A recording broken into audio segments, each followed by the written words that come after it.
Ben has a debt to pay. And the Archers has a new partner. There's a jag-sized secret hanging in the air. But how long before war breaks out? I'm Alex. I'm Rob. And this is the Walford Weekly Podcast.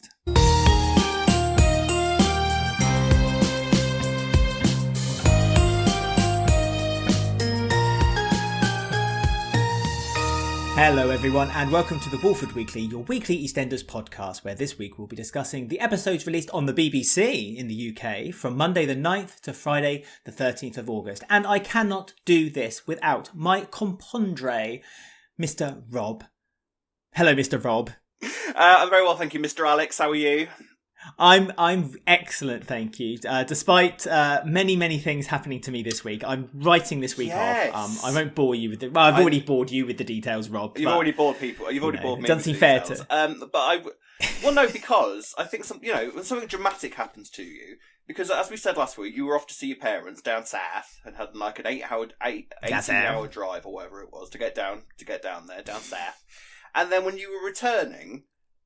Because you mentioned this on the other podcast, but if anybody didn't see that, Alex had quite a dramatic journey on the way back from his parents last week, didn't you? I mean, you had a car crash. Now, I have to say, it was, you could probably tell the story better than I can, but I have to say, when you told me this story, all I could think of was, when Dot was having a little incident on the car in the car going down the M25, and she was just doing all this. Yes, veering acting. Drove the wrong way.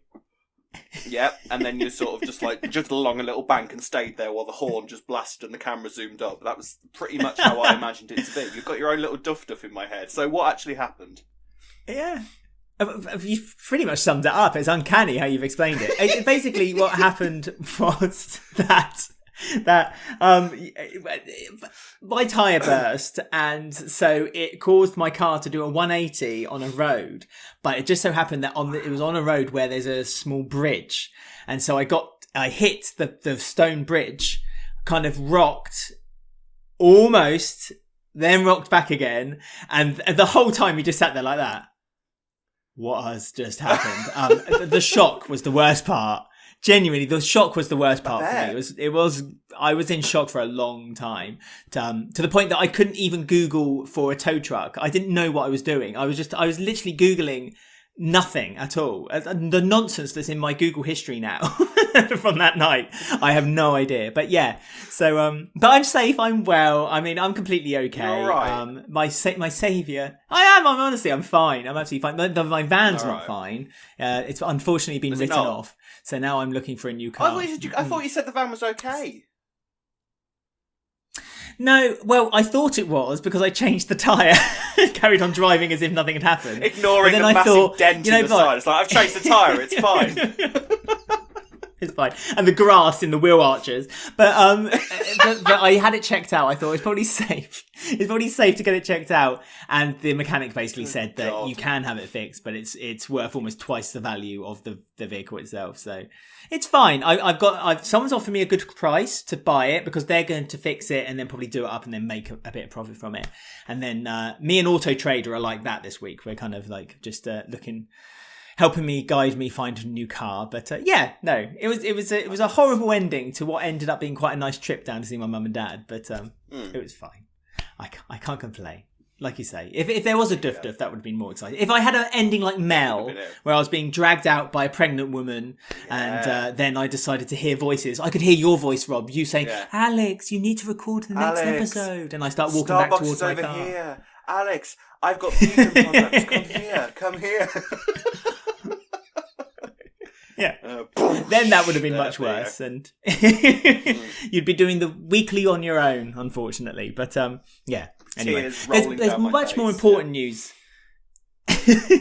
There's much more important news actually that's come up this week. In fact, it's been a really big news week for EastEnders this week. First of all, it was announced that another new character is being introduced to the show. Actor Charlie Wernham, who you may know from Bad Education. He played a part in that comedy series on BBC One. He's being introduced as the brother of Dana in the Monroe family. His name's Aaron. Nothing's really been explained of what his story's going to be, but Go on, throw out some ideas. What do you think, Rob, could be a potential storyline with him? I mean, you've got young bloke who's in a really sharp suit and sort of... I mean, he's not smiling in his promo picture, is he? I have a feeling he's going to be trouble. No. He looks like trouble.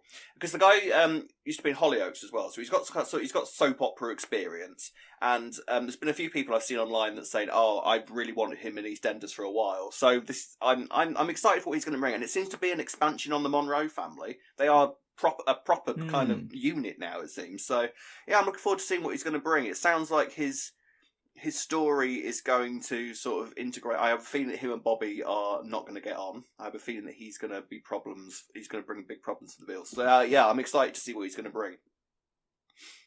He looks like trouble. Me too. I mean, there's been a few stories kind of sniffing around where people think that he might be. There's a questioning of sexuality story kind of hanging around. There's also perhaps he's linked. Yeah, I know, that's what I feel like as well. So there's that kind of hovering over the kind of storylines. Have a shower. But I'm like Jesus. you. Stop it.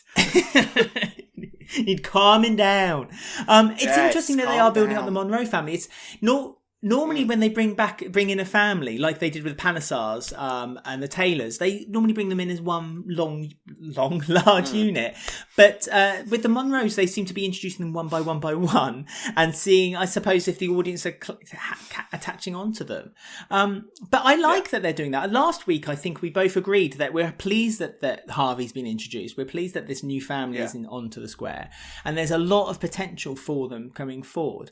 And it's nice also that they're linked to the Bills, because it means that the Bills have a bit more meaning to them as well. Because I think Kathy, and we'll probably talk about this a bit later on, but Kathy and Harvey's getting quite close too. So I think there's more of a connection, not just Bobby now, but also Kathy there too. Yes, indeed. And then the other piece of news is that we have, we've got two EastEnders related Strictly signings this week. We've got Nina, what's her name? You've got the names written down, you go for it. I'm not going to pull these out of the top. You had it, it's Nina Wadia. Nina Wadia, who plays Zainab. Yes. That's it. And Frankie, who's Rose Ailing Ellis. Yes. I couldn't remember her name. There you go. Now this is exciting.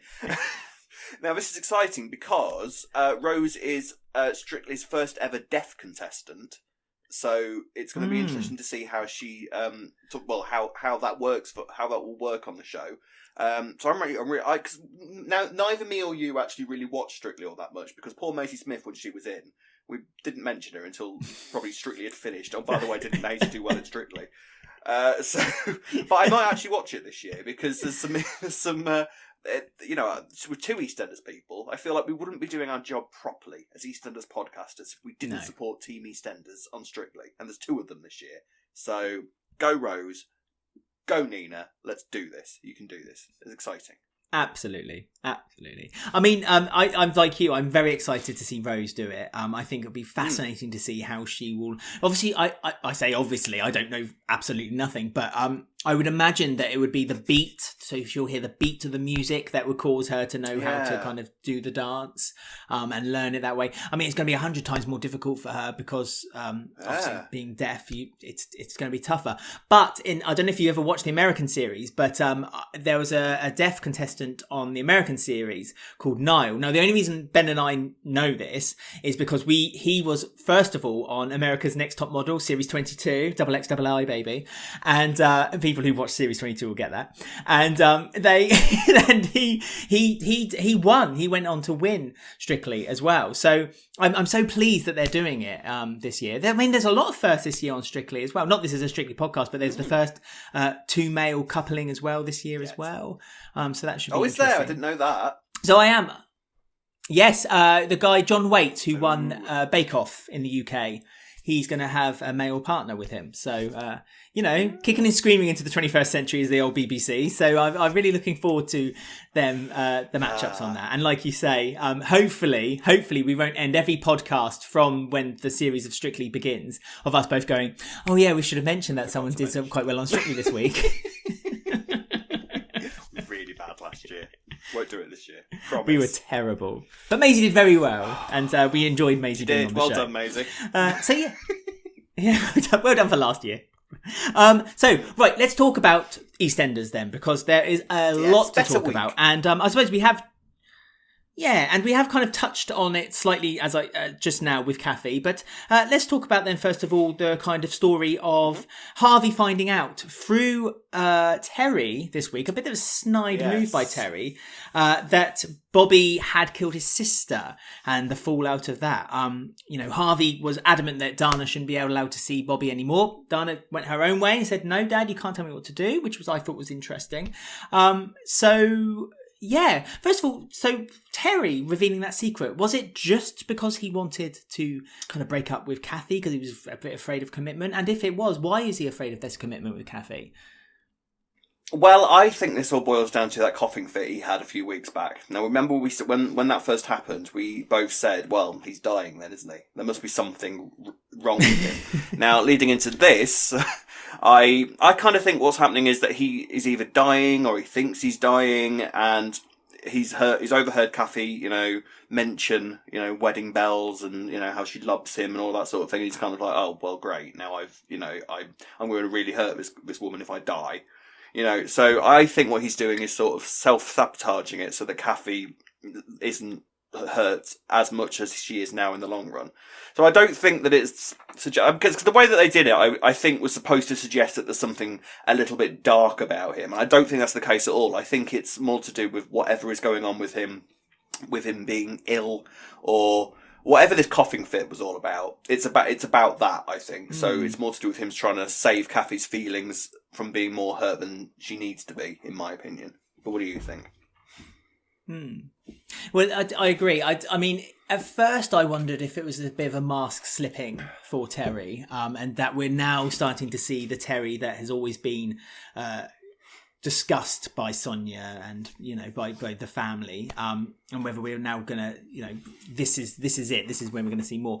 But it's weird because it would really disappoint me if we were gonna get that Terry, because I actually have grown to quite like this version of Terry that Brian Connolly is performing very well, and I don't want him to change. There's too many kind of dark characters on the show right now, and I would like him to be this kind of lighter character. So I hope you're right. I hope it is that he's basically he wants to save Kathy the pain of losing someone who she has fallen for. It's a bit similar to Jean's story, wasn't it? When she it's exactly like Aid that, Edmondson's character, Daniel, and so Daniel, thank you. So. Yeah, I hope it is that. It's just I felt really disappointed that he released that information to Harvey last week, because it was just, I don't know, it was like it felt a little bit like he got some pleasure from it, and I worried when I saw that, but hopefully not. Yeah, I think that's just the impression we were supposed to get, so that it's going to be really surprising when he reveals that he's dying from some horrific illness. But yeah, I'm pretty convinced that is what it is, because otherwise what was that coughing fit about all those weeks ago? When Sonia was trying to force feed him water because he was coughing that badly. It's got to be something to do with that. She is a nurse. She's either going to give him water or try and stab him in the throat with a pen. One of the two. So I wouldn't. It has to be something like that. I don't think he is a dark person. I mean, I know when he first came in, and you were saying about, his past and what we had revealed about Terry in the past, which I think it's safe to say is not a thing anymore, isn't it? It's been a rewrite. It's happened. It's all gone away. So, we have our own opinions about that, But I don't think there is a massive amount of darkness about him, is there? This iteration of Terry, I don't think is a particularly dark person. No. I mean, we only know what we know of Terry through hearsay and conversations, and perhaps, it's through time. You could argue that it's been spun and become worse and worse and worse. But yeah, as you say, I like Terry the way he is right now, and it worries me that they I don't want them to turn him into kind of an Alfie Moon character, because Alfie Moon was a very likable, lovable character, and then over time he became more and more despicable and quite a hateful character, and I don't want them to do that with Terry, really, because I think Brian Connolly's doing a great job the way he's playing him right now. Harvey then. So Harvey and his thoughts about Bobby. Do you think he was right to keep Dana at arm's length? I think it was fairly normal. I think it was a fairly normal reaction, wasn't it? I mean, it was only going to be a matter of time before we found out, because it's not like it's the secret that the Beals seem to think it is anymore. Like, everybody knows what Bobby did to his sister. You know, the papers know, the police know, everybody knows. So how long Dana and Bobby realistically thought they were going to be able to keep this a secret, you know, who knows? But, yeah, the obviously the way that he found out was via Terry, and it was interesting that when he went round, there seemed to be more of a bone of contention between him and Kathy than he did Bobby. I mean, obviously he stormed in and was like, right, you out, this isn't happening, no more. But Kathy was really annoyed, and there seemed to be disappointment from Kathy, I thought, that Harvey was reacting this way. So I think you might be right. It didn't necessarily land in my head, but I was almost surprised by the immediate sort of chemistry that they had between each other. You know, it felt a little bit more than my grandson's dad is being unreasonable. It felt a bit more like, Harvey, you're being unreasonable. Do you know what I mean by that? There seems to be something there. So I have a feeling that, Harvey and Kathy might be a duo to watch for in the future. But it seems that he gets over it fairly quickly, I would have thought, because Bobby gets his A-level results this week. And he's done all right. Although I did think it quite odd that he did worse in religious studies than he did the main subject that he was doing. Was it English literature or something? He didn't do that well in religious studies. But he got a B in religious studies. Great. So, and Harvey said congratulations to him, and then that seemed to be that. So I wonder if it's going to be, how much longer Harvey is going to, because Dana has basically turned around to her dad and said, there's nothing you're going to be able to do about it, I'm going to keep seeing him, so try me. So I don't think that that's really going to be an issue for much longer, is it? No. I mean, again, I feel like with the introduction of Aaron coming soon, I feel like he may prod the bee's nest, the hornet's nest, very soon. And very similar to what I think I said a few weeks ago, which is, you watch, as I said a few weeks ago, which is, I think they're becoming like the Hills. Like, they're almost like the Hills family are in, like, the classic EastEnders at the moment. They just seem to have the very similar dynamic. It's the father, the son, and the daughter, and there's this kind of a secret about where the mother is. So, when they introduce Aaron, when they do introduce Aaron, I feel like he's going to be the one who's going to be kind of winding his dad up and kind of making more an issue than what it is.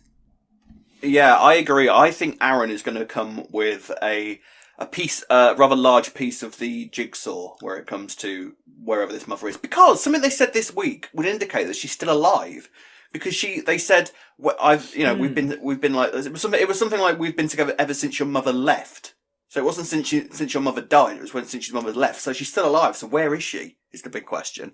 There's something odd going on with the Monroes and where this mother is. Is she going to turn up on the square at some point? What does Aaron know? So I am actually quite excited by all the potential revelations that this new family is going to bring to the square and what impact that might then have on the Beals. So yes, I like it for one for the future. Yeah. Yes. Like I say, it's interesting that the Beals, they're kind of involving the Beals too. So hopefully that will might build them up a little bit more in future storylines. So next storyline we're going to chat about is Gray and Chelsea, and the whole Karen not trusting Chelsea. Is she right to not trust Chelsea? It seems this week that she probably is, because Chelsea has started dating or flirting with other men. She pretty much outright told Sharon that she's basically going to sponge Gray now for all he's worth. She's already got his legal advice, which is all she really wanted to start with. But now she's thinking, I've also found out he's quite rich. Yeah, so I'll be able to get a bit more from him. I must say that I've got angry that I saw online this week that a lot of people said that if Gray was to kill her, that she would deserve it, and I think that's disgraceful and disgusting. I want to say that outright, because come on, people. Yeah, that's no way does anyone deserve the treatment of what Gray has dished out on that show in any way. So to wish that upon Chelsea just because she's a little bit like a magpie, likes her shiny things, then I think that's disgraceful. But Gray doesn't seem to be any wiser, though, of the way Chelsea's ways are happening at the moment. So, I think the thing is we need to talk about is what would happen when Gray does? What's going to happen with that? Well, I mean, I think we've seen what happens when Gray discovers something or when Gray loses his temper. I honestly think that Chelsea is, for want of a better phrase, cruising for a bruising. Because she is playing a very, very dangerous game without realising it, isn't she?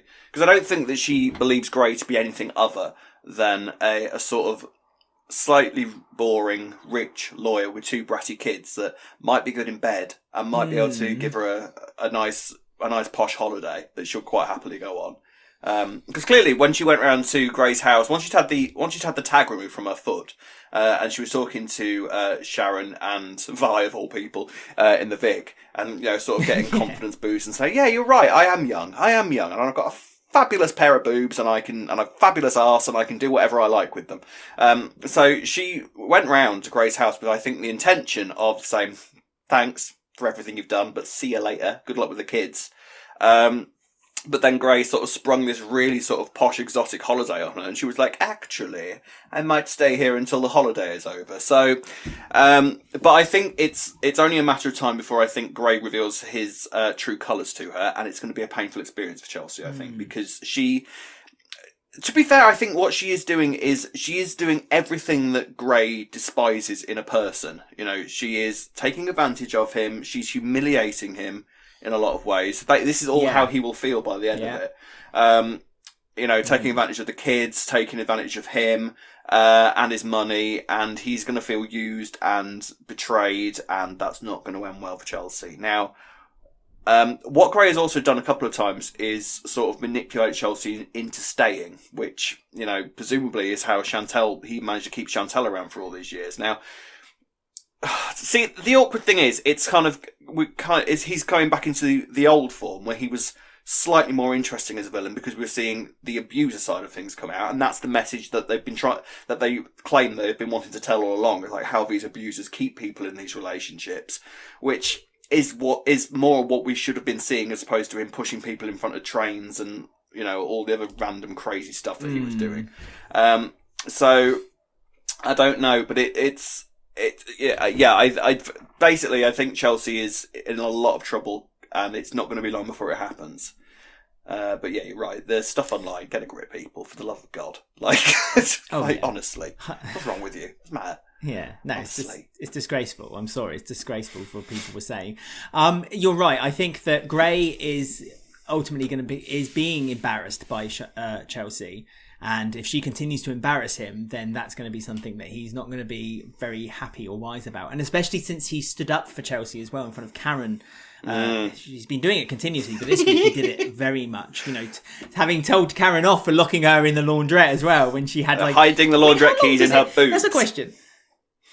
Yeah, I'm just looking for the keys, Gray. Genuinely, I can't find them. It's mad. But no, I don't. I worry for Chelsea very much. But I must say it's something I've not noticed actually that you've brought up there, is that Gray seems to be doing the chasing and not Chelsea, which is interesting.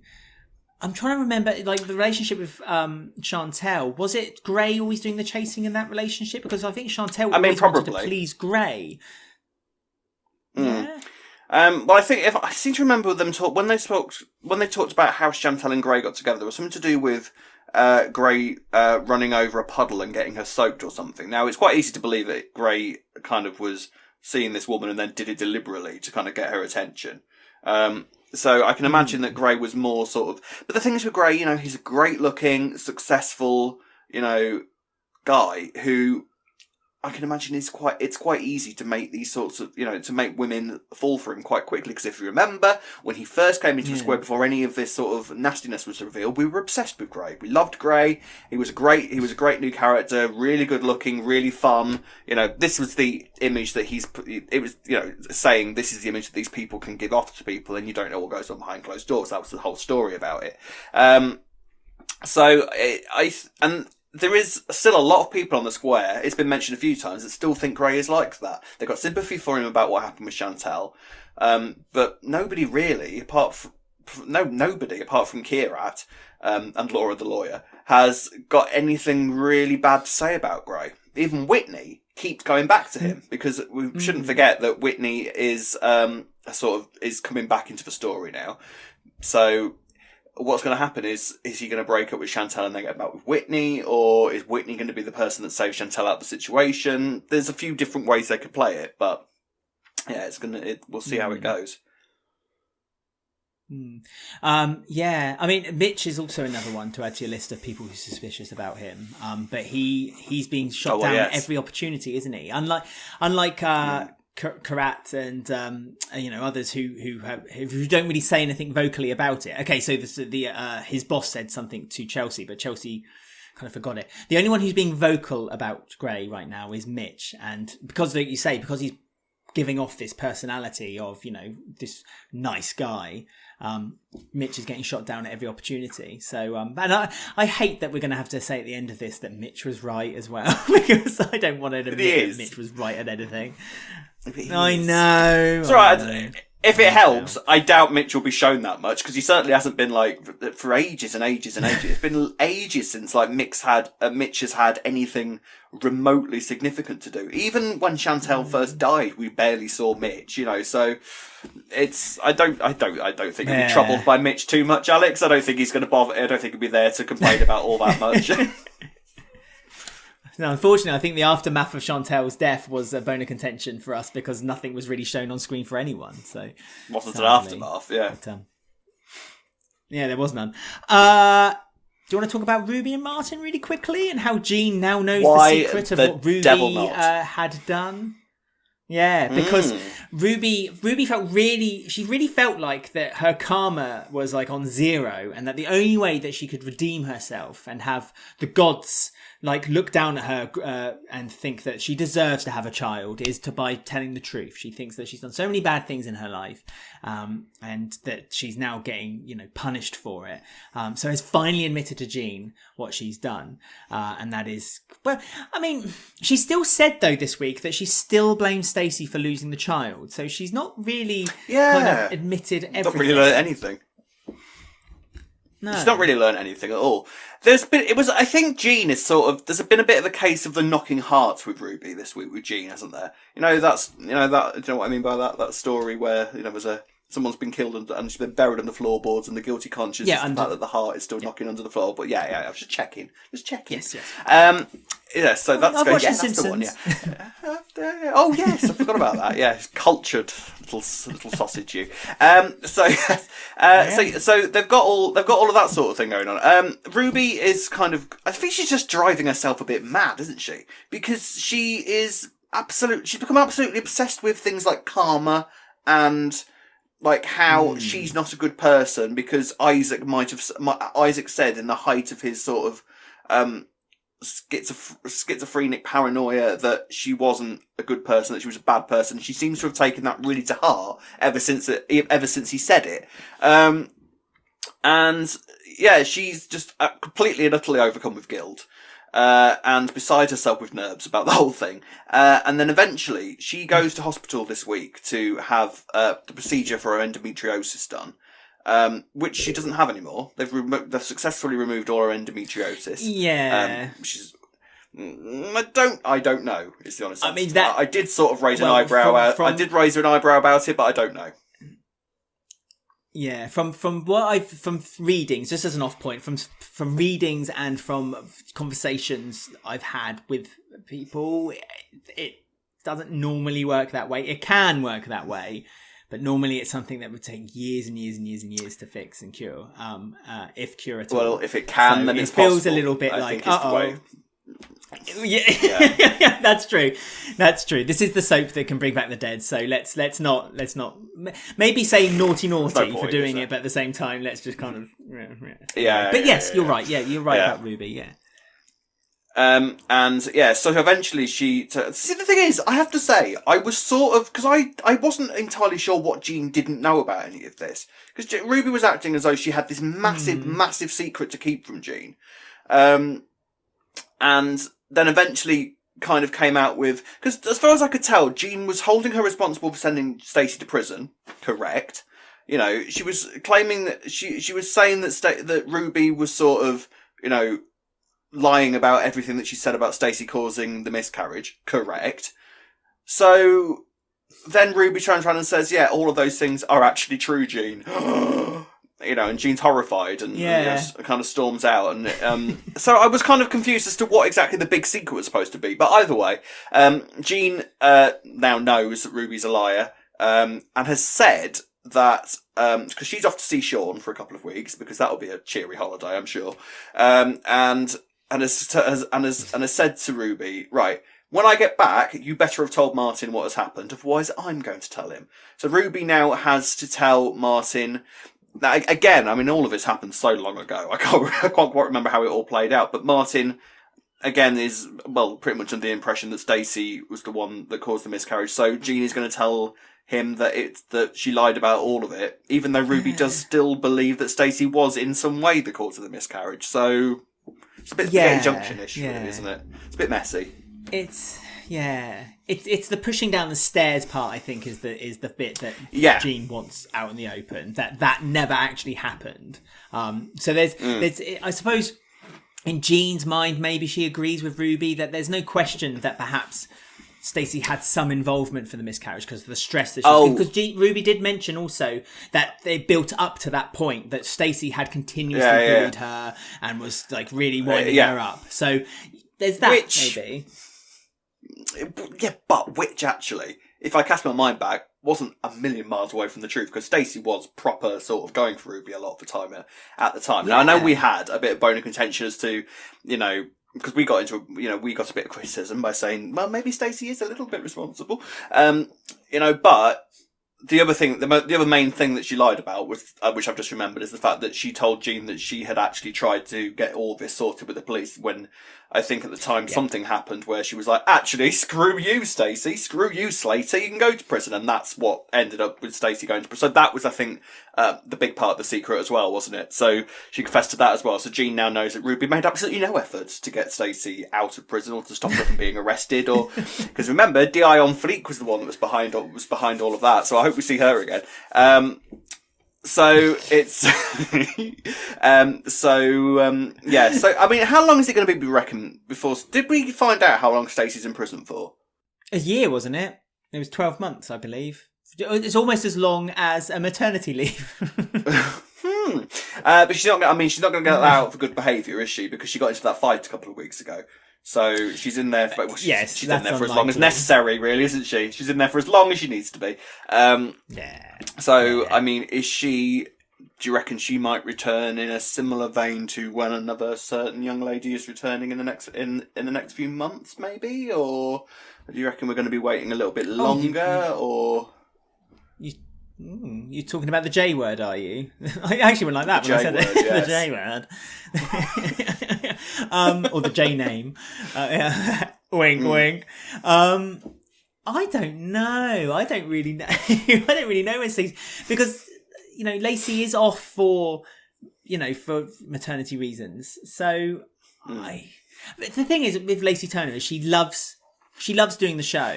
So I can imagine that she would be quite happy just to return, even if it's just kind of like a, hi everyone, I'm back, but I'm going to go away now and live with my brother for another 3 months or something like that, and then come back again. Walk in, slap Ruby, walk out again. Just to kind of, yeah, something like that. I mean, I've said this before. I think it's such a shame that they kind of ruined the relationship between Ruby and Stacey. So I hope that maybe now Ruby has told the truth, that this is now the bridge being built between them, and so then when Stacey does come back, they both kind of say to each other, "I know," but what about also her daughter? What's going to happen when she finds out as well? Lily, what's going to happen when Lily finds out? Something vindictive and nasty and evil, something horrific. Lily won't react well to it because Lily isn't that sort of child. Because Lily is not dealing well with the fact that Stacey is away. I think she got a letter from Stacey this week, didn't she?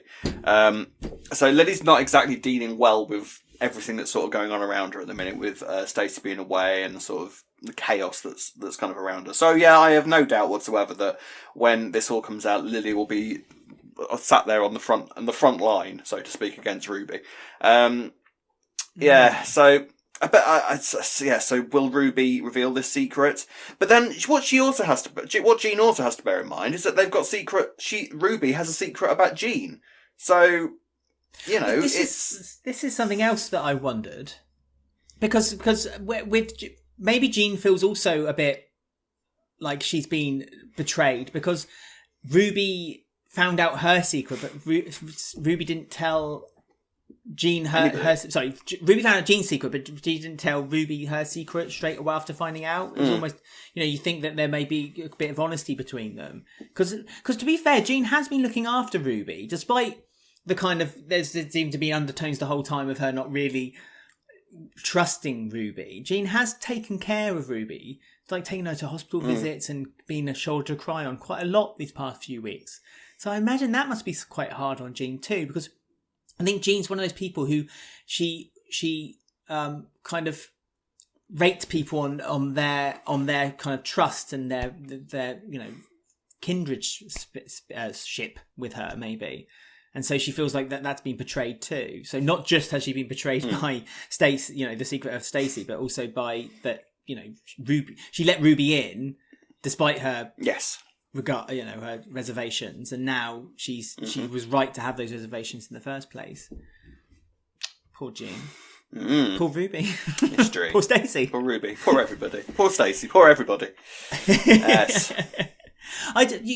You said about the J word or the J name and her return. So do you think she's going to be quite close with Stacey then when she returns? Because obviously there's Scarlett as well, who's coming back with the J word. And has been cast. So Scarlett could become quite good friends with Lily. Yeah, so Lily and Scarlett could become. If you think that's gonna happen, if you don't think that they're gonna have cast Scarlett and cast Lily into the type of child that she is, which is literally mini Stacey at 10, and not make Scarlett mini Janine at 10, and not make Stacey and Janine's relationship be reflected in both of their girls' relationships at 10, then you're mad. Stacey, Lily and Scarlett and Lily are going to be mortal enemies. They are. They're going to come in and they're going to immediately hate each other for no reason apart from the fact that they've noticed that their mums don't like each other. So, that means that I hate you then. It's going to be as simple as that, and they're going to be absolutely at each other's throats as quickly as they possibly can. Now, I would quite like it if Lily and Scarlett got on immediately, became really close, because I cannot imagine that Janine has produced the type of child that you would introduce to your grandma. Let's be honest, Scarlett is not going to be the type of... we're going into big old spoiler territory here, so apologies if you've been living under a spoiler-free rock for the past few months. But, yeah, I can't imagine that Scarlett's going to come back and be a particularly angelic child. Do you? So I would quite like it if Lily and Scarlett got on really well and they were just sort of watching their parents at loggerheads, because Janine and Stacey's relationship has always been insanely fractured. So I can't wait for them to meet again. But yeah, no, there is not a chance in hell, I don't think, that they are going to be able to resist the opportunity to make Scarlett and Lily sort of the next generation of that. Never in a million years. Right. Well, I don't know. I wondered if they were going to buck the trend and make them. But I like you say, I think from rumours and articles, I think that Scarlett is going to be a chip off her mum's block, as it were. Yes, indeed. Next up is a story where we are talking about Ben's debt. That he decided to take out a loan to keep the Archers going. Apparently not making any money, the Archers, but because it's been in the family since the early 90s. When, right. You're absolutely right. We'll get to that. So Ben's keeping the business alive. Phil is refusing to help him out. So this lad comes along on a bike. It was no line of duty. Not even a lad!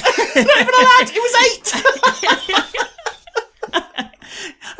I don't know how old he was, but it's the way he just went, you need to repay your debt. Who is this guy who's sending out 8-year-olds to go and deal with other gangsters? Like, please. If that little lad came across on a bike to you, you'd be like, move, little boy, move out of my way before I pull a real gun out. Just slap him out the top of his head. Honestly, that was funny. But yeah, It seems that the Archers, under Ben's management, has fallen into slightly difficult times, and Ben has had to take out. All of this has happened off screen, of course, but Ben has had to take out a quite considerable, by the sound of things, loan from a loan shark to sort of pay for any debts and bills that the Archers has accumulated over the past few months. Now,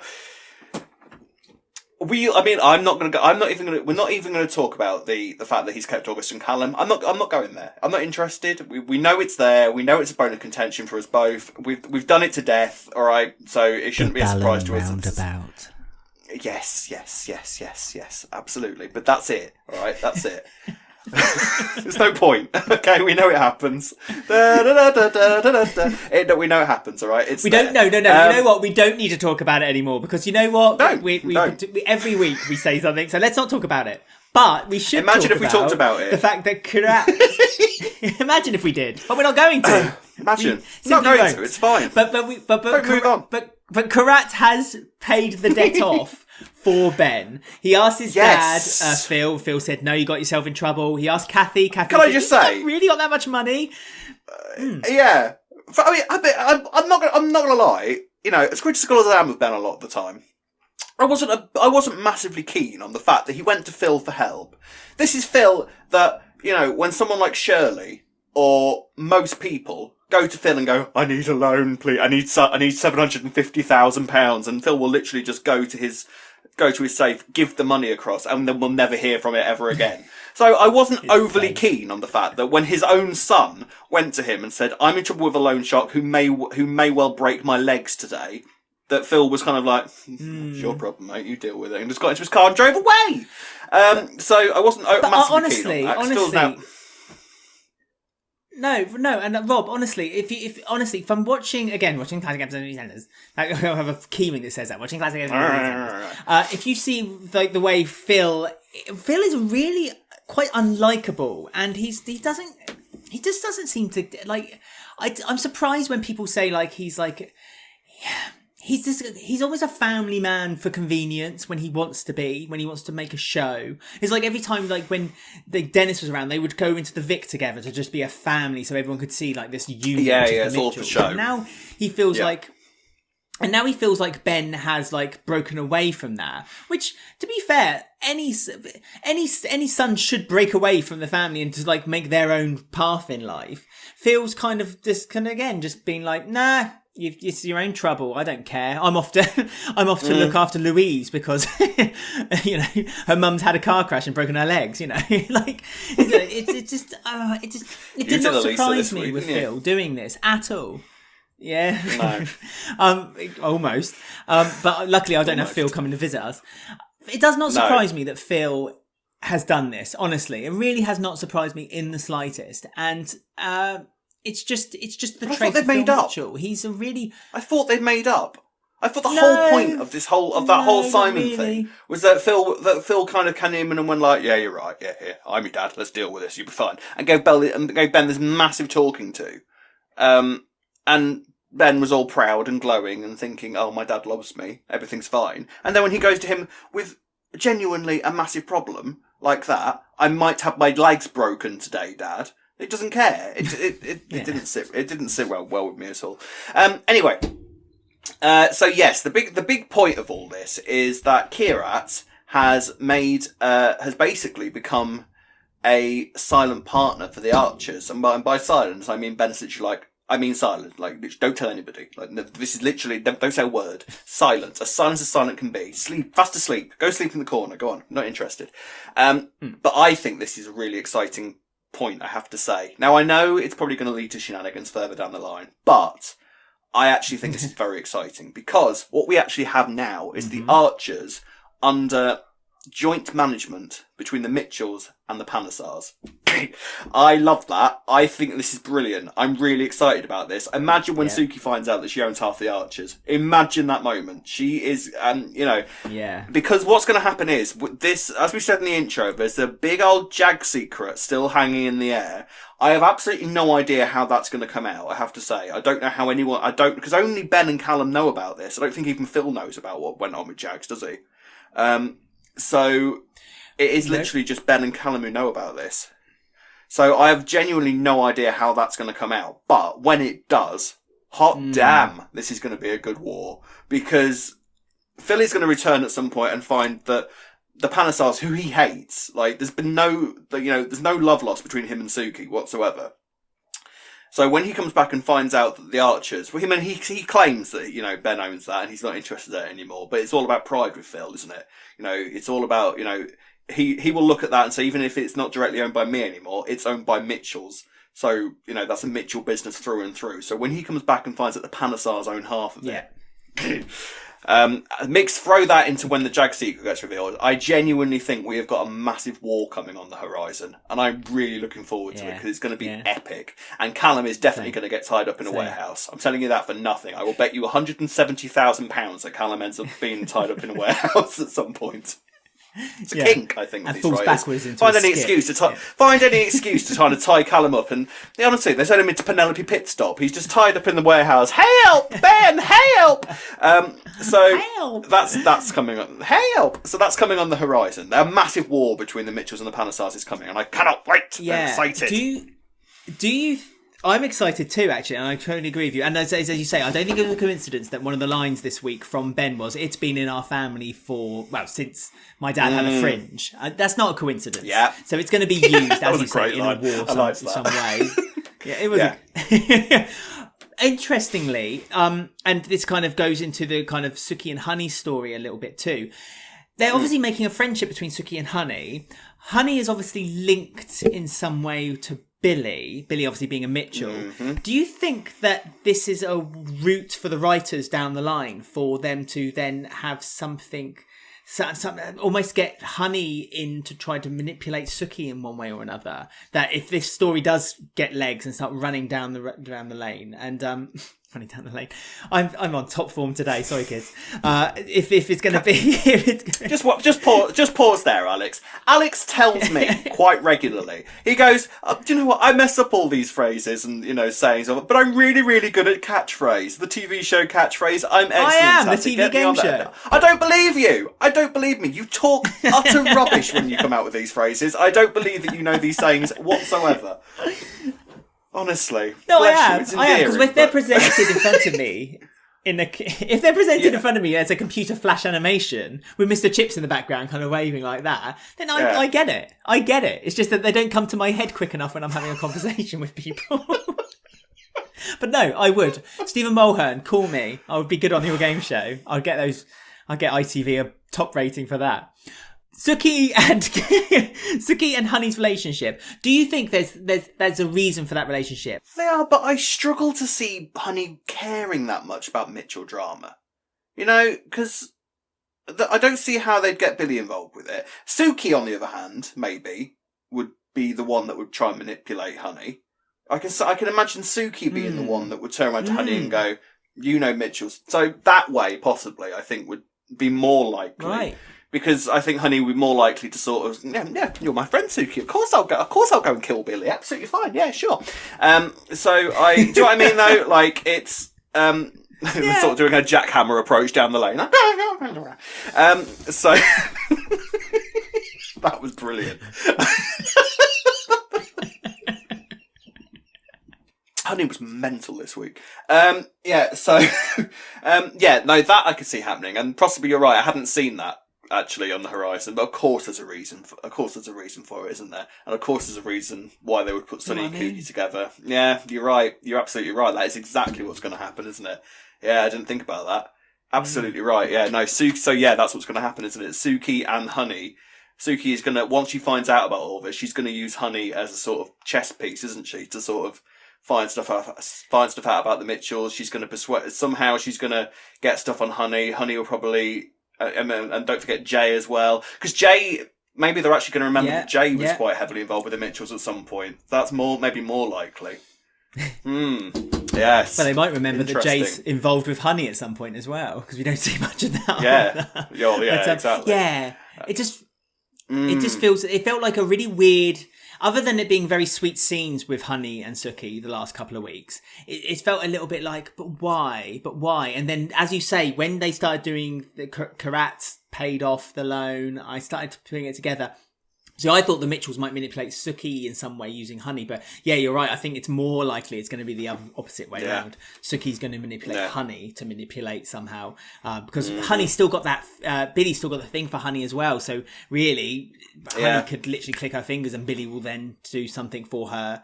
And it's not the first time Billy would betray the Mitchells, his own family, in the process. So. Yeah. Ooh, that makes it even more exciting than this feud that's hopefully happening with Panasars. And I know I moan about shenanigans. A shame though, because that's going to ruin this friendship, though, isn't it? Yeah, but I couldn't really see where could it go. I don't know, but I did quite like the idea, because this whole thing, you know, when Honey turned up at the restaurant and sort of presented Suki with 3 paintbrushes. We're going to an arts class, and Suki and a beret, and a beret on her head. That's the sort of random stuff that I actually, you know, it was funny, and you know, it brings out this really sort of soft, kind of nice side to Suki. As we both said, I don't want them to ever lose that sort of evil, bitchy, vindictive side of Suki, because it's really fun to watch. But at the same time, Honey seems capable of kind of coercing some really sort of soft, fun-loving side out of Suki as well, which is really nice to watch, because we've said for a while that what we were missing from Suki was sort of those sorts of multi-layered things to her. Yes, she can be a bitch. Yes, she's, you know, got a family on a tight leash, but there must be something else to her. And Honey, apparently, of all people, is capable of bringing that out of her. So I think it would be a shame to lose that.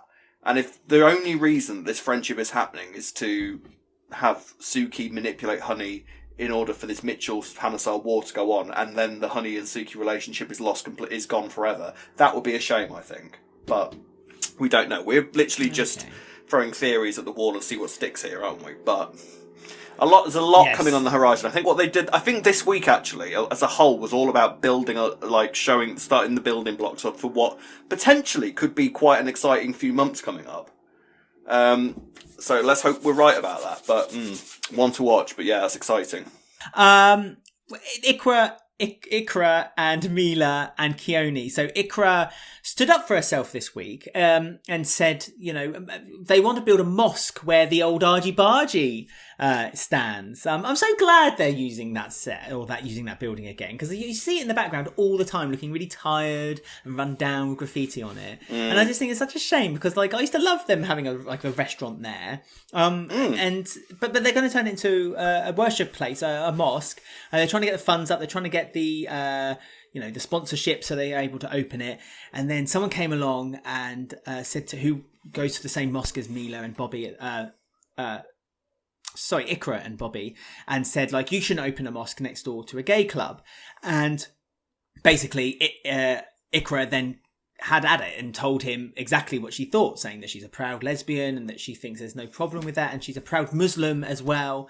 I thought it was a brilliant speech, and I thought it was really stirring, but and it kind of helped their cause then to get Kioni back, because they're trying to get not the ownership of Kioni, but trying to take care of Kioni with Mila. So what did you think? Did you think that Iqra kind of was a bit too forceful with her opinion, or do you think she had every right to say what she said? Right, help me say this right, because this might not sound initially this might not sound initially great, but I know what I mean. Okay, so help me out here. I think I think there actually potentially is a conversation to be had from that guy's perspective about them building a mosque right next door to a gay bar.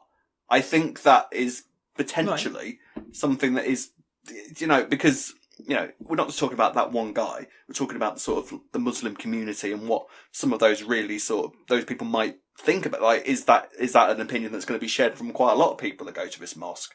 So I thought that was potentially quite interesting. But yeah, no, the Iqra and Mila stuff, perfectly nice. Yeah, I liked Iqra standing up for what she believed in. It was great. We have seen that Jacob guy before, haven't we? I swear, when was he? He was on it, but he's been on it before, hasn't he? He's a recurring character of sorts, isn't he? I swear we've seen him before.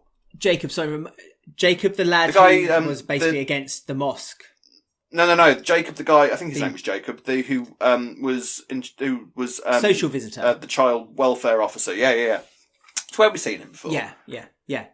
Yeah, I thought we had. Anyway, I can't remember seeing it before, to be honest. But thought we had seen it. Yeah, but perhaps. Help. Let us know in the comments. I genuinely can't. Anyway. Yeah. Yeah. So, if in doubt, send it to the comments section. It's like Google for us. You know, if in doubt, ask Google. If in doubt, put it in the comments section. We'll read it later. And do you know what? They always come up trumps as well. I tell you what. They always do. You always do it. And yeah. They do. You always let us know. Always fill us in and get us. We appreciate it. Yeah. So it's literally like Google. Yeah, we do. Yeah. So yeah, but essentially that is. Yeah, please. Essentially, that is another new kid on the square. Kioni seems to be around to stay now, which is exciting because we liked the cut of Kioni's jip when we saw her last, didn't we? So that's another sort of kid on the square, which is nice. Because we've got a good old little cast of young'uns now, haven't we? There's quite a sizable sort of younger generation of cast at the minute. Yeah, like there's at least, I mean, if we go, we've got Bailey, we've got Kioni now, we've got Amy, we've got Lily, we've got Scarlett, we've got Tommy, we've got, who else have we got? Well, 6. We've got, Janet, we've got Will, so that's 8. And they're all of a fairly similar age, aren't they? I'm sure we're forgetting really kids as well, but... Probably, but it's surprising as well because EastEnders has never really had a very large young cast. So this is the first time I can really think that they've kind of done this, which I suppose is the right steps because you want to kind of have... And when I say young cast, I don't mean like 16, 17, 18-year-olds because there's always kind of been a generation like that in EastEnders. But I mean, you know, very young cast. I mean, it's tricky with young actors because, you know... And this isn't me kind of, this is a very umbrella comment, but sometimes some young actors can be very difficult to believe in the part they're playing. And so it can be a bit, you're watching it and you're kind of a bit like, no, I just can't. So, but the way that the actors that they seemingly have at the moment, I think on the whole are pretty decent that they've got on there. It just actors. Interests me now though what they're going to do with them. Are they going to do? Is it like Kate again? Maybe a Kate Oates thing on Coronation Street. I think she introduced a lot of young characters on there when she was the executive producer, and a lot of them had then stories that were, you know, they had their own stories, very strong stories, which were almost like, you know, quite, you know, center stage stories. So I wonder is that something they're now kind of going to introduce a story for 1 or 2 or 3 of the younger characters? Well, what I do know is that Corrie has really, especially at the moment, in Corrie's current era, Corrie has really been building up its young cast at the moment and sort of putting a lot of the younger characters in the spotlight. Like the younger generation has had a lot of quite big stories in Corrie recently. So it might be that EastEnders is sort of thinking, yeah, that's a very good idea. We should probably do that. And as sort of like you say, building their own young cast up because we've got like we said, we've got quite a sizable young cast group now. I think now what it is, it's, you know, we need to establish all of these young kids' characters. You know, and see what makes them all sort of tick as young'uns, and you know, because there's a few kids that we've got a pretty good sort of we've got a pretty good idea about what sort of people they are and their personalities, but then there's a few that we're a little bit more unsure of. So it'd be nice to sort of see maybe the likes of Amy and Will. You know, I'd like to sort of see them a little bit more and sort of really sort of, you know, watch them grow up a little bit and sort of see what sort of people they're going to become. But yeah, no, I think it's going to be really interesting to see. And now obviously Kioni is a sort of brand new kid on the square. So yeah, it'd be interesting to, because, you know, if you've got to think about it, if we've got EastEnders around in 10 years time, these are the kids that are going to be at the forefront of the show, you know, in 10 years or so. So they need to sort of start building these people up now. If they're going to keep them around, as long as they don't kill any of them off, then you know that's the which isn't beyond the realms of possibility. Let's be fair, it's no, not at all. No, simple as no, it's not.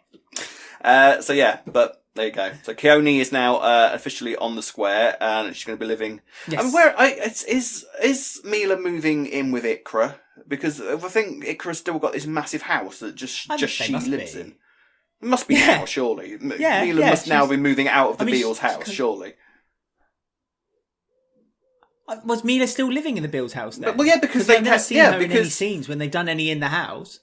Well, yeah, because all the stuff that was happening, when Mila brought Iqra back, and Iqra was waiting for her. She was at Bobby's house, and they were sat there, and they walked in. Why wouldn't you just go straight home? Why wouldn't they just bring Mila straight round to Iqra's house? So I'm pretty sure that Mila is still living at the Beals. Oh, I don't know. Because didn't Mila have a thing with Kathy, and so she said she wasn't going to live there anymore? Sorry, I'm just trying to get my head around where Mila's living, because at the moment now in my head, I'm pretty sure I'm it's just thinking at the that Mila Beals. lives in a box. Just taking out whenever she's needed. Yeah, by logic, she must have to move in with Iqra now, especially if they've got a daughter. They must have to. They can't not. Yeah, well, I think now she will move in with Iqra. If she, no. Yeah. I think now she will move in with Iqra. That will be the sensible thing to do now. So I think it's safe to say from this point onwards, Iqra, Mila, and Kioni all live in Iqra's house. I think that's the thing now, isn't it? So there you go. We'll just go from there. You're saying it as if you're trying to work out in your own head and trying to confirm it for yourself. Right, totally. So from now on, this is what's happening. Am I right? From now on, that's what's happening. Yes. BBC, are you listening? Because that's what's happening. Yes, that's what's happening now. BBC, I've confirmed it. Confirmed in Rob's head. I think that is everything for this week. I think so. Unless there's anything you'd like to bring up, Rob. All right, 2 seconds. Whitney's decided that maybe the singing thing's a good idea, and we had a little scene with Whitney and Rocky and the singing agent who fancies Rocky in Beals. So even Alex isn't paying attention to this bit. But that happened, all right? That happened. We'll move on. That's more to come. More to come. But that happened, all right? It happened. And we'll move straight on now to I Ain't Want to Gossip.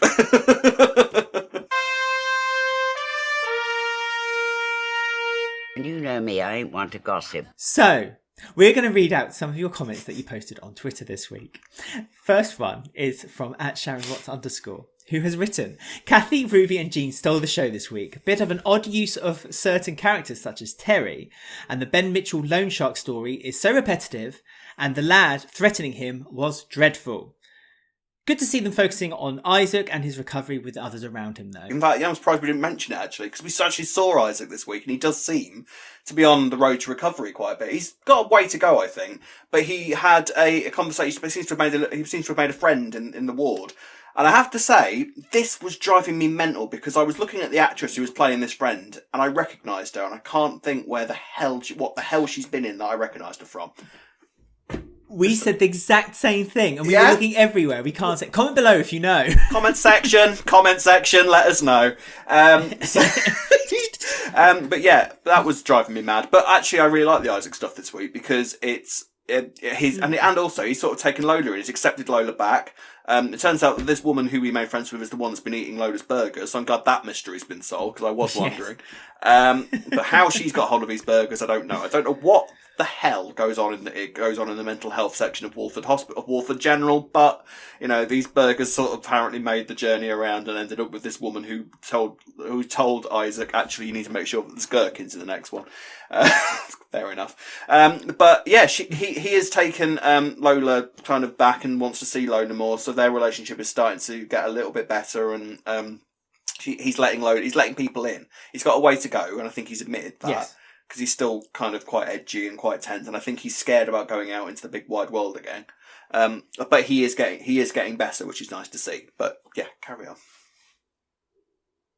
No, that's I completely agree. I suppose it's fortunate that we had that comment about Isaac. I just felt like it was just almost, other than obviously him letting Lola back in, I just felt like it was a bit of the same to me. I don't know. I'm just finding it really hard to kind of get invested in the Isaac story, maybe, and that's so without me really realizing it, I've kind of put it to the back of my mind now, which is a shame. I'm obviously a minority on this, because I think a lot of people do like the Isaac story. I don't know. It's like what I said last week. They just don't seem to give it enough airtime for me to kind of invest. But maybe this is the first step for them to go forward with it. Who knows? But yeah, I agree with the rest of those comments too. It was a fun week. I mean, it was less of the silliness as there was last week, but I Yeah, but I still have the kind of in my mind that we are in the summer silly season, with bits and pieces of the stories that's kind of going around in it. If anyone has any comments that they want to share with us, Rob is going to give you the details of how to get in touch with us. You can contact us on Twitter and Instagram at Walford Weekly. You can find us on Facebook at Walford Weekly Podcast. On YouTube, don't forget to like, subscribe and click the bell to get notifications about any videos that we have posted. And you can listen to us on Apple, Podbean, Spotify or any of your favourite podcast sites. You can email me at robwalfordweekly@gmail.com or on the other guy's email address, which is alexwalfordweekly@gmail.com. We will be back the same time next week. It's nice to have EastEnders back in a sort of, I know it's not as convenient for us, obviously, but it's nice to sort of have EastEnders back in proper duff mode, isn't it? Because the duff didn't really mean anything when you can literally just watch the next episode there and then, doesn't it? So it's nice to have that sort of looking forward to the next episode sort of thing. So EastEnders is back where it belongs. Hurrah, hooray, hooroo. And we will be back next week, same time, same place.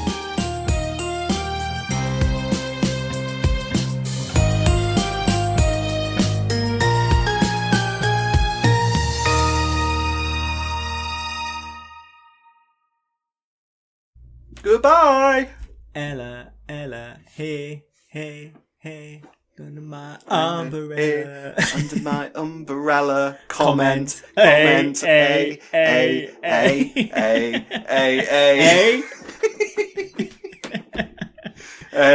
Hey. Cool.